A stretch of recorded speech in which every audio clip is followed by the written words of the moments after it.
जय श्री कृष्ण जी की जय। भगवत गीता जी। संबंध भगवान के गुण प्रभाव आदि को जानने वाले अनन्य प्रेमी भक्तों का भजन को प्रकार बतलाकर अब भगवान उनसे बिन श्रेणी के उपास की उपासना का प्रकार बतलाते हैं।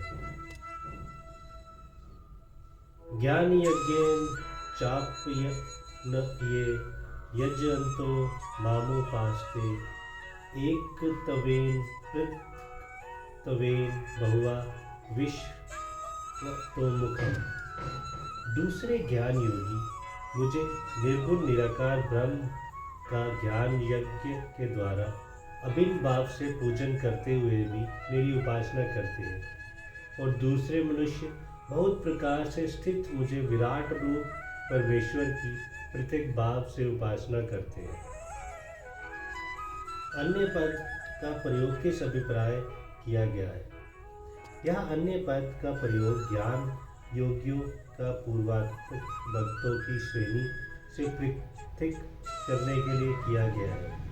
अभिप्राय ये है कि पूर्वात्म भक्तों से भिन्न जो ज्ञान योगी है वे आगे बतलाए हुए प्रकार से उपासना किए करते हैं। यह माम पद का अर्थ निर्गुण निराकार ब्रह्म क्यों किया गया है? ज्ञान यज्ञ से निर्गुण निराकार ब्रह्म की ही उपासना होती है। यह माम पद का प्रयोग करके भगवान ने सच्चिदानंद निर्गुण ब्रह्म के साथ अपनी अभिन्नता का प्रतिपादन किया है। इसी कारण माम का अर्थ निर्गुण निराकार ब्रह्म किया गया है।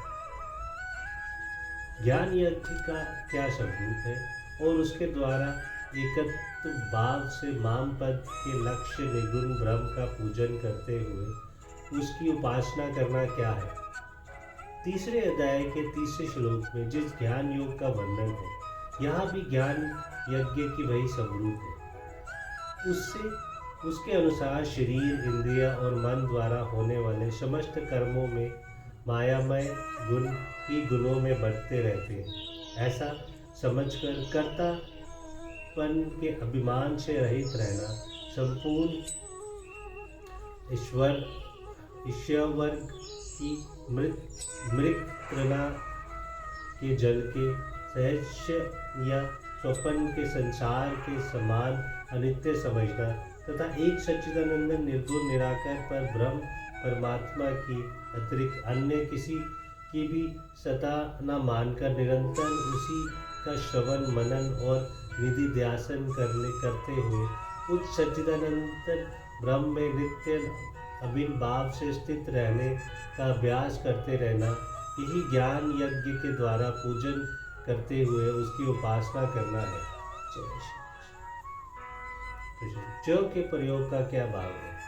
उपयुक्त ज्ञान यज्ञ के द्वारा पूजन करते हुए उपासना करने वाले से भिन्न श्रेणी के उपासकों का पृथक करने के लिए यहाँ च का प्रयोग किया गया है। बहुत प्रकार से स्थित भगवान के विराट स्वरूप की पृथक भाव से उपासना करना क्या है? समस्त विश्व उस भगवान से ही उत्पन्न हुआ है और भगवान ही इसमें व्यापक है। भगवान स्वयं ही विश्व रूप में स्थित है। इसलिए चंद्र, सूर्य, अग्नि, इंद्र और वरुण आदि विभिन्न देवता तथा और भी समस्त प्राणी भगवान के ही स्वरूप है। ऐसा समझकर जो उन सबके अपने कर्मों द्वारा यथा योग्य निष्काम भाव से सेवा पूजन करता है, यही बहुत प्रकार से स्थित भगवान के विराट स्वरूप की पृथक भाव से उपासना करना है।